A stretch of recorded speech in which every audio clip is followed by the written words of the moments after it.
안녕하세요. 네, 구인광고 네 번째, 네 번째 사람입니다. 네, 황환 목사입니다. 하나님 나라를 바라며 라는 주제로 지금 강의를 이어가고 있습니다. 오늘은 제 3강 세 번째 시간인데요.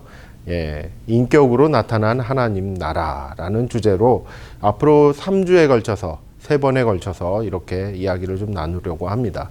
인격으로 나타난 하나님 나라. 여러분, 이 표현이 어떻게 생각이 드십니까? 하나님 나라라고 하면 보통 우리가 생각하는 그 나라는 영토도 있고, 그리고 국민도 있고, 그리고 주권도 있는 그와 같은 나라를 생각을 많이 하지요. 그래서 굉장히 크다, 넓다, 많다 이런 느낌인데, 이와 같은 하나님의 나라의 그 성격이 한 인격 속으로 이렇게 들어왔다. 한 인격으로 나타났다. 라는 이 표현 자체가 굉장히 의미하고 있는 것이 참 많이 있습니다. 여기서 말하는 이 인격은 누구를 가리키냐면 바로 예수 그리스도를 가리킵니다. 예수님 안에서 예수님의 모습을 통해서 우리는 발견할 수 있는 것이 여러 가지라고 이렇게 볼 수가 있는데, 그것은 바로 하나님의 나라다 라고 이렇게 이야기를 하는 것이죠. 하나님 나라가 어떤 나라지? 도대체 하나님 나라는 어떤 모습인 거야? 하나님 나라에 대해서 나는 이렇게 말로만 이렇게 막 장황하게 얘기하는 것보다 실제로 이 땅 위에서 펼쳐져 있는, 그리고 이 땅 위에서 이렇게 보여지는 하나님 나라를 알고 싶어 라고 한다면은 누구를 봐야 되느냐? 예수 그리스도를 바라봐야 하신다는 거죠. 예수님 안에, 그리고 예수님의 그런 말씀과, 그리고 예수님의 그 행동, 그리고 어떤 사역, 인생, 삶, 이와 같은 모든 내용이 바로 하나님의 나라를 그대로 보여주고 있다라고 이렇게 평가할 수 있기 때문에 그렇습니다. 오늘 이 시간부터 앞으로 이제 3주에 걸쳐서, 세 번에 걸쳐서 그 예수 그리스도의 그런 사역의 모습을 이렇게 좀 하나하나 살펴보면서 그 안에서 하나님 나라라는 것이 어떠한 모습인지, 그리고 그러한 하나님의 나라의 모습들을 이 땅 위에서 어떻게 펼쳐가고 계신지, 그러한 모습들을 우리 한번 살펴보도록 하겠습니다. 자, 그렇다면 먼저 예수님이 누구신지를 한 번쯤 더 생각을 해봐야 되겠죠. 아마 여러분도 잘 알고 있는 내용이다 여겨집니다. 예수님은 누구신가? 찬양 가운데도 있죠. 예수님은 누구신가? 네. 굉장히 다양한 그런 항목들이 많이 나오고 있는데요. 바로 예수님을 묵상하면 묵상할수록 그와 같은 다양한 요소들이 나타난다라고 볼 수 있죠. 하나님 나라의 관점으로 이렇게 봤을 때 과연 예수님은 누구신가라고 했을 때 먼저 사람이 되신 하나님을 생각해 볼 수 있습니다. 예수님은 누구신가? 바로 하나님이시다 라고 이야기할 수 있죠. 삼위일체 하나님 중에 제2위이신 성자 예수님, 성자 하나님 예수 그리스도를 이렇게 가리킨다라고 볼 수 있죠. 그 하나님이 원래 영이신 하나님이신데 그 하나님이 사람이 되셨다라고 이렇게 이제 이야기하는 것입니다. 그래서 하나님이 사람으로 이렇게 나타나셨는데 그 사람이 누구냐라고 했을 때 예수 그리스도이시다라는 것이죠. 그래서 이 예수 그리스도는 인격을 가지신 분이시지만은, 한 사람으로서의 그와 같은 참된 인격을 가지신 분이시지만은 하나님이시기도 하시다, 참되신 하나님이시다라고 해서 참 인간, 참 하나님, 이렇게 표현할 수 있다는 것이죠. 그거에 대한 근거가 될 만한 말씀이 바로 빌립보서 2장 6절에서 7절까지의 말씀입니다.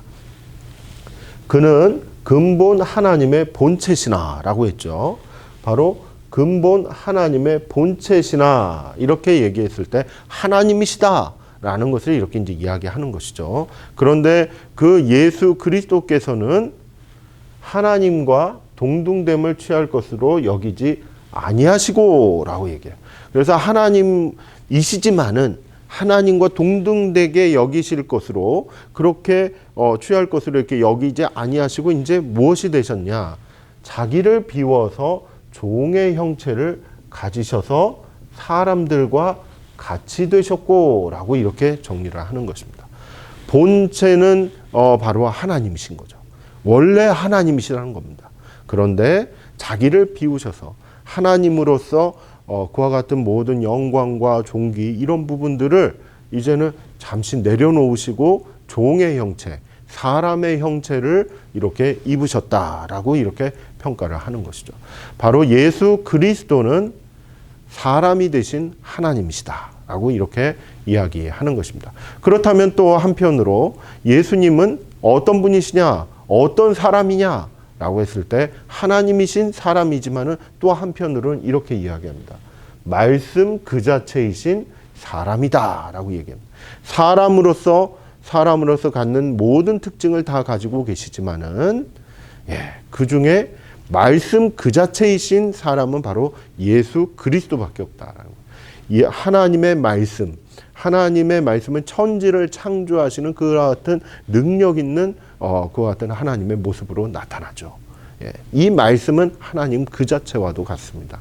하나님께서는 말씀으로 당신의 성품과 능력과 그리고 여러 가지 그런 계획들과 이 역사를 운영하시는 것을 말씀을 통해서 이렇게 운영하시는 부분들이 있기 때문에 그 말씀 그 자체인 사람이라고 했을 때는 하나님의 말씀을 그대로 실현하고 그대로 이렇게 보여주는 그와 같은 분이 바로 예수 그리스도이시다라는 거예요.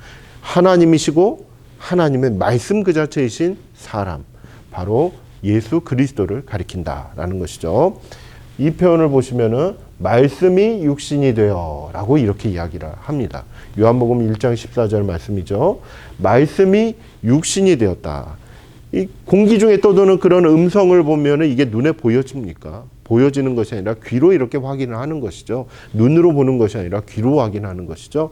이런 것처럼 그와 같은 말씀이 귀로만 들을 수 있는 말씀, 마음으로만 확인할 수 있는 그와 같은 말씀이 바로 육신으로 나타났다는 거예요. 그 말씀이 허공에 떠도는 하나의 그런 음성이나 전파, 이런 음파, 이런 것으로 그치는 것이 아니라 현실화되는, 실현이 되는 그와 같은 육신의 모습으로 나타났다. 이게 바로 예수 그리스도이시다라는 것이죠. 그래서 예수 그리스도를 통해서 그분의 사역과 그분의 말씀과 그분의 어떤 여러 가지 능력을 통해서 하나님의 말씀의 능력이 이렇게 잘 전달되어지고 나타나졌다라고 얘기를 합니다. 그래서 우리가 그의 영광을 보니 아버지의 독생자의 영광이요 은혜와 진리가 충만하더라라고 이렇게 평가를 하고 있죠. 그래서 말씀이 육신이 되었다라는 그와 같은 결론에 이르를 수밖에 없는 것은 먼저 예수 그리스도께서 사람들 가운데서 함께 사셨다라는 거예요. 그래서 여러 사람들이 이렇게 봤을 때 저분이 하는 말씀, 예수님의 하는 행동, 그와 같은 역사, 그와 같은 모든 사는 모습들 이런 것들을 쭉 보니까 그 안에는 무엇이 충만하냐? 하나님의 영광에 그리고 하나님의 진리, 하나님의 은혜가 충만했다. 영광도 충만합니다. 아버지의 독생자의 영광, 그리고 은혜도 충만합니다. 진리도 충만합니다. 이런 것들을 다 종합해 보니까 하나님의 말씀이 육신을 입으셨구나 라고 다른 사람들이 객관적으로 이렇게 인정을 한다라는 것이죠. 그래서 예수님은 누구신가 라고 이렇게 이야기를 할 때 하나님이신데 사람이 되신 하나님, 그리고 사람이긴 한데 말씀 그 자체인 하나님의 말씀을 그대로 나타내시는 그와 같은 사람이시다 라고 이렇게 이야기할 수 있는 것이죠. 그렇기 때문에 이 예수 그리스도를 통해서 하나님의 다스리심, 하나님의 통치, 하나님의 나라, 이와 같은 즉 바실레이아 투테오라는 그와 같은 모습이 예수 그리스도를 통해서 그대로 이렇게 나타내졌다라고 이렇게 평가를 하는 것입니다. 그래서 이제 인격으로 나타난 하나님의 나라, 이거는 예수 그리스도의 그런 사역의 모습들을 보고 평가하는 하나님 나라의 관점에서 이렇게 해석을 하는 그와 같은 글귀다라고 이렇게 보시면 되겠습니다. 자, 그렇다면 이제 나라가 임하오시며, 이게 뭡니까? 주기도문에 있는 것이죠. 나라가 임하오시며 주님께서 가르쳐 주신 그 기도문에 보면은 나라가 임하오시며 라는 그런 표현이 있습니다. 이 표현을 통해서 하나님의 나라는 임하는 나라이구나, 오는 나라이구나, 이렇게 우리는 인식할 수가 있는 것이죠. 그래서 하나님 나라는 예수라는 한 인격에 임하신 하나님의 통치를 가리킨다라고 얘기합니다. 이 바실레이아라는 표현이 바로 통치 또는 주권, 다스림, 이와 같은 의미를 가지고 있다라고 이전 시간에 말씀을 드렸습니다. 그러한 하나님의 통치, 하나님의 다스리심이 어디에서 나타나는가? 바로 예수라는 한 인격 안에서 이렇게 나타나게 되었다, 임하게 되었다라고 이렇게 얘기를 하는 것이죠. 그렇기 때문에 이 하나님의 통치, 하나님의 다스리심은 관념 속에 있는 것이 아닙니다. 생각 속에 있는 것이 아니고 상상 속에 있는 그 같은 하나님의 다스리심이 아니라 현실 속에 나타난 나라이다라고 이렇게 하나님의 통치다라고 얘기하는 거예요. 왜? 예수님은 우리 가운데 거하심에 역사 가운데서 이 현실 가운데서 활동하신 하나님이시기 때문에 육신의 몸을 입고 눈에 보이도록 이렇게 활동하신 분이시기 때문에 그 부분을 봤을 때 우리가 깨달을 수 있는 것은 바로 하나님의 나라는 예수 그리스도를 통해서 이 땅에 완성되어져 가고 있다. 그리고 임하였다라고 얘기합니다. 그래서 여러분 우리가 사모해야 될 것이 있습니다. 예수님이 임하셔야 됩니다. 예수님이 함께 하시는 것. 이 부분이 바로 하나님의 나라가 임하는 것과 동일하다라고 얘기하는 것이죠. 그런데 이제 그 육신을 입으신 하나님, 예수님께서는 이제 부활 승천하셔서 이제 어디로 가셨습니까? 하나님 보좌 우편으로 이렇게 가셨죠. 그래서 우리에게는 그 제3위이신, 삼위이신 바로 성령 하나님께서 함께하고 계시기 때문에 우리는 이렇게 이제 기도하는 것이죠. 성령님 임하여 주옵소서. 성령님 함께하여 주옵소서. 이렇게 기도하는 것은 바로 하나님의 나라가 임하시옵소서라는 말과 동일하다라고 얘기를 하는 것이죠. 성령님이 역사하시는 곳, 성령님이 은혜를 베푸시고 함께 하시고 그리고 그 능력을 보이시고 하는 그와 같은 모든 내용들, 말씀하시고 하는 그 모든 내용들이 바로 하나님 나라의 모습이다라고 이렇게 이해할 수 있는 것입니다. 그래서 성령님의 그 역사하심을 우리가 경험하잖아요. 그 경험하는 것은 상상 속에서 경험하는 것이 아니라 현실 속에서 경험하는 것이죠. 그렇기 때문에 하나님 나라는 이 현재 가운데서, 이 현실 가운데서 경험하는 현실 속에 있는 나라다라는 것을 우리는 정리할 수 있겠습니다. 그리스도 예수의 선포와 가르침, 치유와 교제, 그리고 죽음과 부활로 이어지는 일련의 삶은 하나님의 다스림, 즉 하나님 나라의 그 자체였다라고 이렇게 보는 것이죠. 즉 예수님이 이 땅 위에서 이렇게 이제 생활해 가시는 그리고 사역하시는 그 모습을 아주 크게 이렇게 좀 나누어서 뭉텅 하나의 그 영역으로 범주로 이렇게 묶어 본다면 예수님의 선포가 있습니다. 복음을 선포하시는 거죠. 그리고 예수님의 가르치심이 있습니다. 치유하시는 역사가 있지요. 그리고 죄인들과 이렇게 교제하는 그 같은 부분도 있지요. 그리고 십자가의 죽으심이 있습니다. 그리고 부활도 있죠. 이와 같은 이 땅 위에서의 예수님의 그 같은 이 사역의 모습들, 이와 같은 가르침의 모습들, 이러한 일련의 삶의 모습은 과연 무엇을 나타내는가라고 했을 때 하나님의 나라를 나타내고 있다라는 것이죠. 그렇기 때문에 우리는 예수님의 그 선포하시는 그 복음에 대해서 이해를 할 때 하나님 나라에 대한 그런 이해를 가지고 그와 같은 관점을 가지고 바라볼 필요가 있는 것이죠. 예수님의 그 많은 가르치심들이 있지 않습니까? 그 가르치심 또한도 하나님 나라의 관점에서 이렇게 바라보는 것이 필요합니다. 치유의 역사, 그리고 교제하시는 모습들, 그리고 죽으시고 부활하신 그와 같은 모습들도 다 하나님의 나라의 관점에서 이렇게 해석할 수가 있다라는 것이죠. 그래서 많은 학자들이 이렇게 이야기를 합니다. 예수 그리스도는 하나님 나라의 표상이다라고 얘기를 합니다. 이 표상이라는 표현 자체는 원래 감추어져 있던 거, 그래서 드러나지 않았던 것을 갖다 이렇게 구체적으로 착 하고 보여주는, 착 하고 보여주는 그와 같은 것을 표상이라고 얘기하죠. 여러분 기적과 표적의 의미를 아시지 않습니까?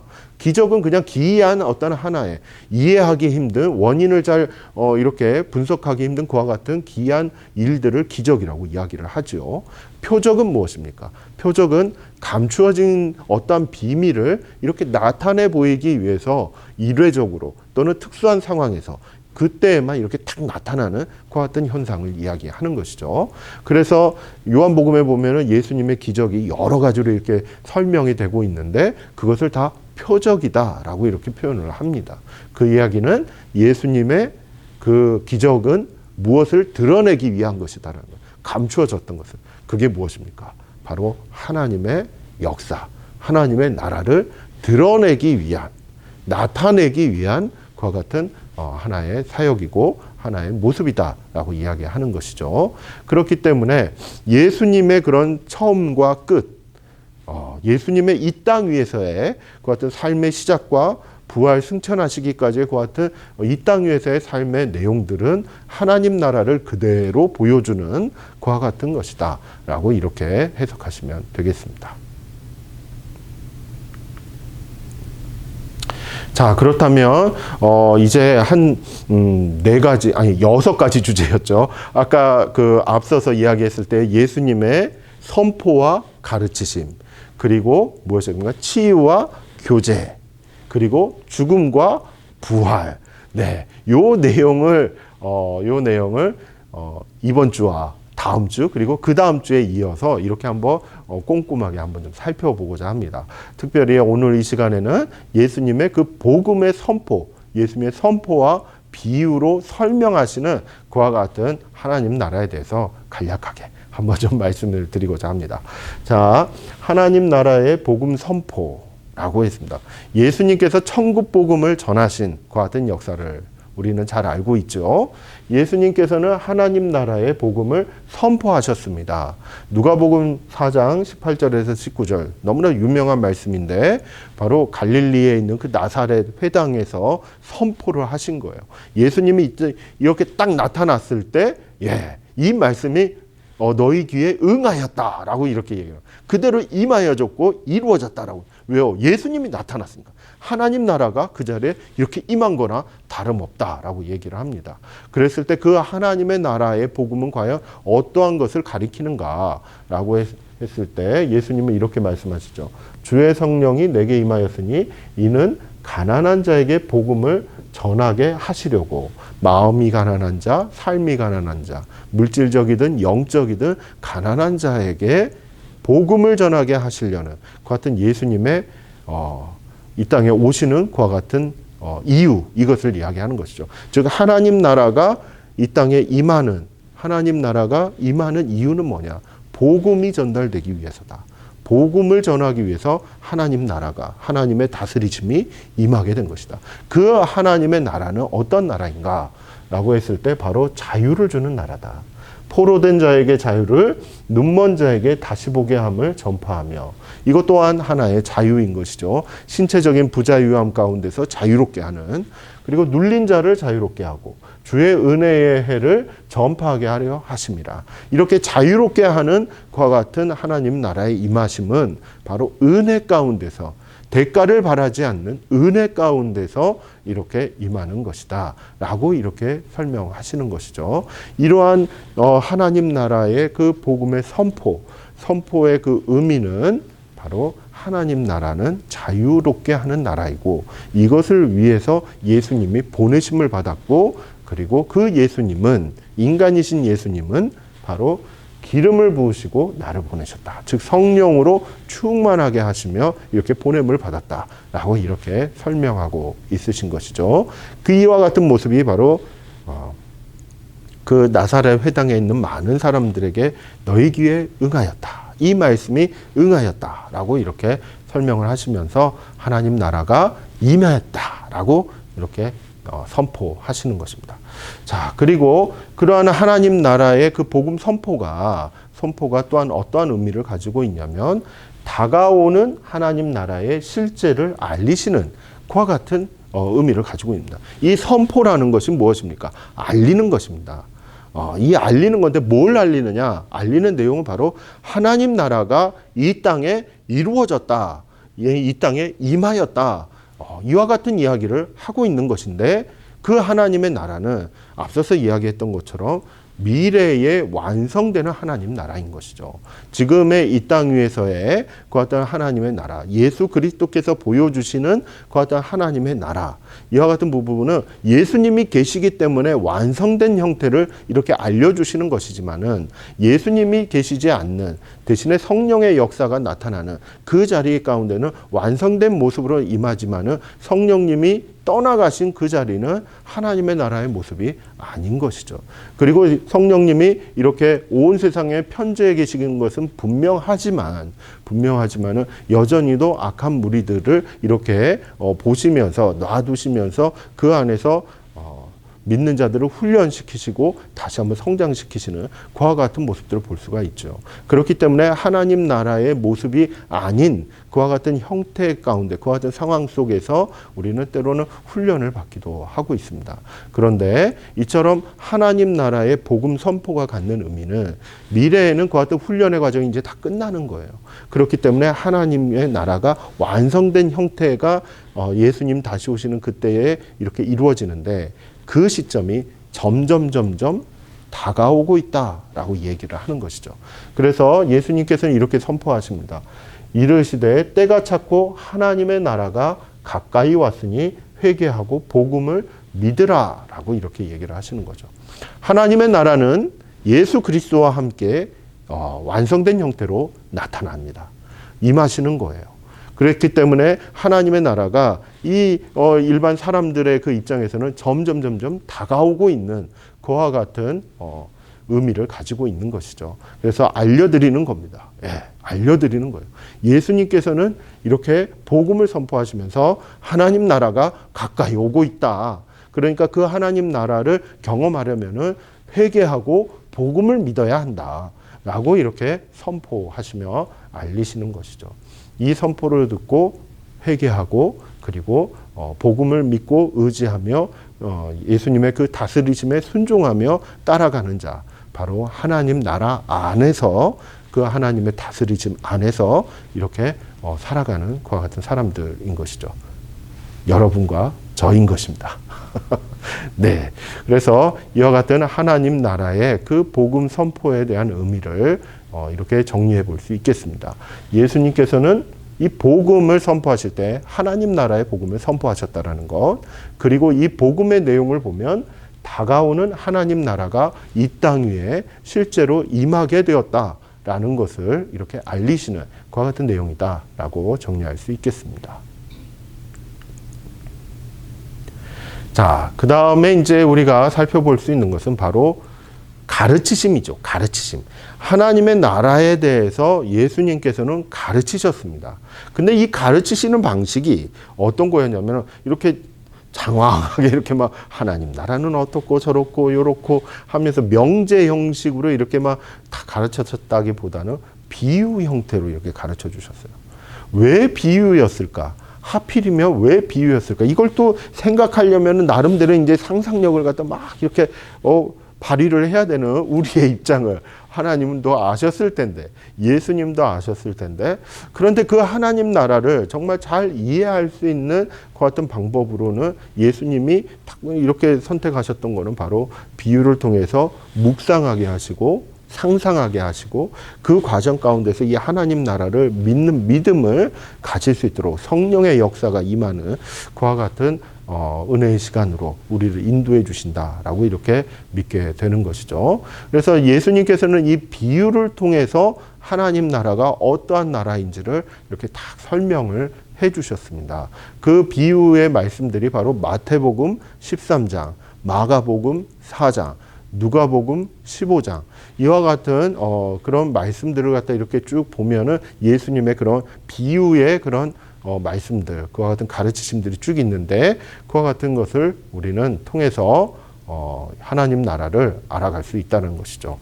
왜 비유로 설명하셨나? 그걸 좀 보면은 이는 선지자를 통해서 말씀하신가? 내가 입을 열어 비유로 말하고 창세부터 감추인 것들을 드러내리라 함을 이루려 하심이라. 감추어졌던 것들을 이렇게 드러내기 위해서, 그렇게 하기 위해서 비유로 설명한다라는 것이죠. 즉 비밀을 설명하기 위해서 이것이 갖고 있는 성격이라든지 특성이라든지 그리고 장점이라든지 어떠한 형태라든지 이런 부분들을 설명을 할 때 하나님 나라, 너무나도 거대하고 너무나도 크고 복잡한 개념일 수 있는데 그것을 그래도 가장 간소한 방법으로, 가장 이해하기 편한 방법으로 설명하시기 위해서는 바로 비유로 설명하신 것이 가장 정확하다라고 이렇게 이제 판단하신 것이죠. 이거는 솔직히 말하면 인간의 한계를 아시기 때문에 그렇습니다. 비유가 아니고서는 하나님 나라를 잘 이해를 못한다라는 것이 우리가 가진, 즉 인간이 가진, 사람이 가진 한계이기 때문에 그렇죠. 그 한계를 아시는 하나님께서 실제로 비유라는 방법을 통해서 창세부터 이렇게 잘 감추어진 하나님의 나라, 하나님의 다스림, 하나님의 통치, 그 하나님의 영역을, 그것을 알려주시기 위해서 그렇다라는 것이죠. 그렇기 때문에 솔직히 비유를 들어서 제대로 알지 못하는 사람들은 뭐 2단, 3단 막 이렇게 빠지지 않습니까? 때는 사탄 막 이렇게 가고요.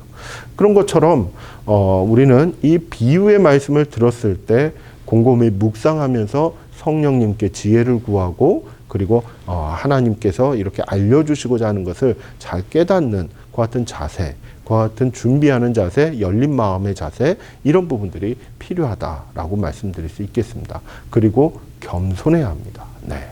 비유로 이렇게 말씀하실 때에는 우리의 한계를 아시고 이 방법을 택하셨다기 때문에 우리들도 우리 스스로의 한계를 알고 있어야 된다는 얘기죠. 그렇기 때문에 우리 자신의 한계를 인정하면서 겸손히 성령 하나님께서 가르쳐 주시는 것, 예수님께서 말씀하시는 것, 이 부분을 겸손하게 듣는 것이 매우 매우 중요합니다.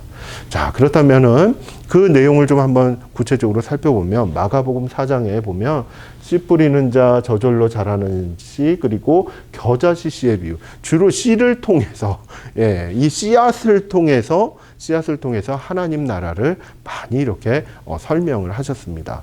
이유인즉슨 이제 그때 가나안 땅에 그리고 그 이스라엘 백성들이 농경 사회였기 때문에 씨 뿌리는 자들이 많았던 곳이죠. 농경 문화가 이렇게 이제 있는 그 환경이었기 때문에 어쩌면은 가장 이해하기 편한 그와 같은 하나의 과정을 이렇게 도용을 하셨다, 이렇게 이제 가져오셨다라고 얘기할 수 있는 것이죠.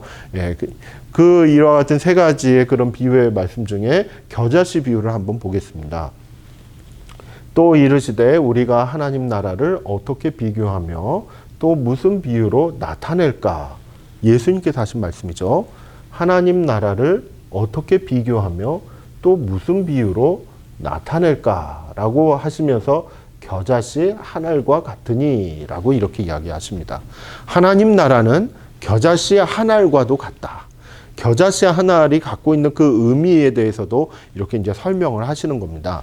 땅에 심길 때에는 땅 위의 모든 씨보다 작은 것이로되, 즉 복음이 선포되고 그리고 그 복음이 이렇게 심겨지는 그와 같은 장면, 하나님 나라가 임하는 그와 같은 부분은 어떻게 보면 처음에 임하는 것은 너무너무 작게, 드러나지 않게 작게 그렇게 임하는 것처럼 보여지지만 심긴 후에 자라나는 그와 같은 성격이 있다라는 거예요.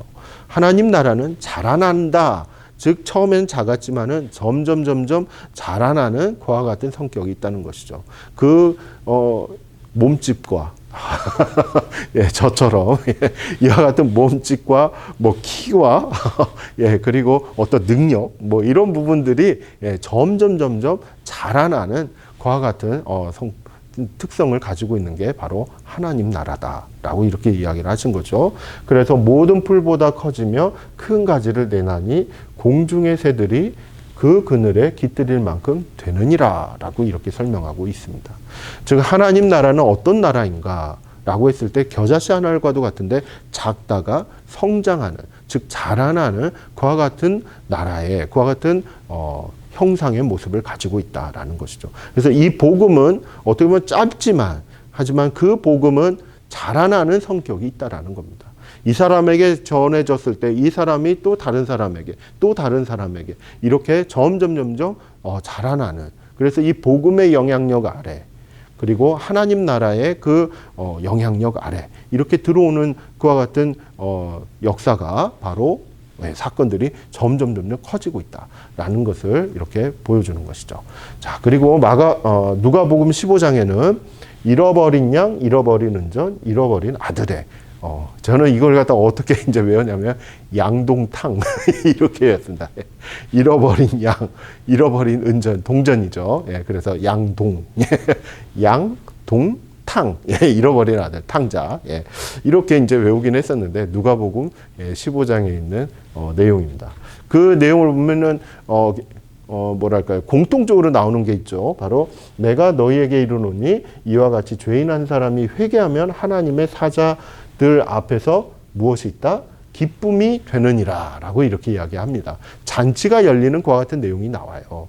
이 모든 부분은 잃어버렸다가 되찾는 그와 같은 부분이 있기 때문에 그렇죠. 그래서 하나님 나라라는 것이 과연 어떠한 내용인가? 바로 잃어버렸던 아들, 잃어버렸던 소중한 것, 소중한 사람들, 그 사람들을 되찾는 그와 같은 기쁨이 있는 나라다라고 이렇게 이야기합니다. 물론 그 되찾는 과정 가운데는 수고와 노력과 인내와 그리고 기다림, 이와 같은 부분들이 늘 있지요. 예, 그 과정을 거쳐서 기쁨을 얻게 되는 그와 같은 하나의 일련의 과정, 이와 같은 부분은 하나님의 다스림, 하나님의 인도하심의 모습을 보여주고 있다라고 설명할 수 있는 것이죠. 그래서 결국에는 그 기쁨, 더 큰 기쁨을 기다리며 수고하고 인내하는 그와 같은 나라, 바로 하나님의 나라다라고 이렇게 이야기합니다. 포기하지 않고 끝까지 나아가고, 그리고 하나님께서는 우리를 기다리시고 이 세상이 변화되고 완성된 하나님의 나라로 이렇게 개선되는 그 시점을 하나님은 참고 기다리시면서 오늘도 이렇게 이끌어가고 계신다라는 것을 이렇게 보여주고 있는 것입니다. 그래서 완성된 하나님의 나라의 모습은 어떤 나라? 기쁨의 나라다. 예. 잃어버렸던 것을 되찾는 그와 같은 기쁨의 나라의 모습을 가지고 있다라는 것을 여기에서 알려주고 있습니다. 그렇기 때문에 오늘날 현실이 사실 이 기다림과 때로는 안타까움과 때로는 답답함과 이런 부분들이 있는 기간인 것이잖아요. 우리 자신도 그렇고 우리 주변에 있는 이웃들도 보면은 많이 좀 그와 같은 시절들이 좀 있습니다. 하지만 그 시절들을 참고 인내하는 이유가 어디 있습니까? 그리고 그 힘이 어디 있습니까?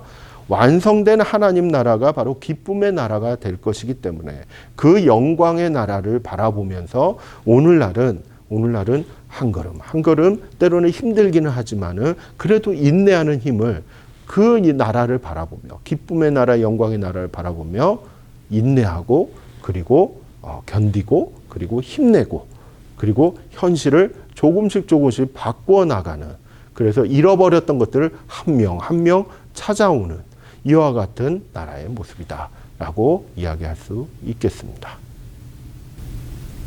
네, 예, 지금까지 인격으로 나타난 하나님의 나라에 대한 이야기, 특별히 예수 그리스도 그분이 어떠한 분이신지 이 부분에 대해서 우리가 좀 더 구체적으로 한번 살펴보았습니다. 그리고 그 예수님께서 이 땅에서 하셨던 복음의 선포, 그리고 비유로 설명하시는 그런 내용들까지 간략하게 그 핵심적인 내용을 이렇게 살펴보았습니다. 네, 수료에 대해서 잠깐 좀 말씀을 드리면은 벌써 3주차 안내 말씀드린 건 이제 잘 기억을 하실 것 같은데요. 네, 숙제 내지 마세요. 네. 다 끝난 다음에 8강까지 다 끝난 다음에 인상적이거나 마음에 남았던 그런 성경 말씀들, 이런 말씀들을 간략하게 한번 적으셔서 우리 이제 단톡방이나 아니면 저에게 이렇게 뭐 이메일이든 사진을 찍어서 보내주시든 문자든 뭐든지 괜찮습니다. 네, 저에게 보내주시면 그걸로 다 수료가 인정이 되니까요. 틈틈이 들어보시고 그리고 끝까지 한번 함께 해주시면 감사하겠습니다. 자, 다음 시간에는 이제 인격으로 나타난 하나님 나라 두 번째 시간인데요. 이 시간에는 예수님의 그런 치유의 역사, 그리고 교제하시는 것 같은 모습들, 이런 부분들을 통해서 하나님 나라가 어떤 모습인지 이것을 한번 살펴보도록 하겠습니다. 그러고 보면 참 예수님이 참 소중하신 분이에요. 우리에게 너무나도 많은 것들을 알려주시는 부분이 있습니다. 그 예수님을 사랑하시며 이렇게 한 주간도 승리하시는 저와 여러분 되기를 예수님의 이름으로 축복합니다. 잠깐 같이 기도하겠습니다. 사랑의 하나님, 저희들 하나님 나라 사모합니다. 예수님을 묵상하며 그 하나님 나라를 바라보는 믿음을 다시 한번 허락하여 주시옵소서. 성령 하나님 동행하여 주시고 하나님께서 주시는 은혜 가운데 또한 이 하나님 나라의 소망 가운데 저희들 오늘 하루도 승리하게 하여 주옵소서. 예수님의 이름으로 기도드립니다. 아멘. 수고 많으셨습니다.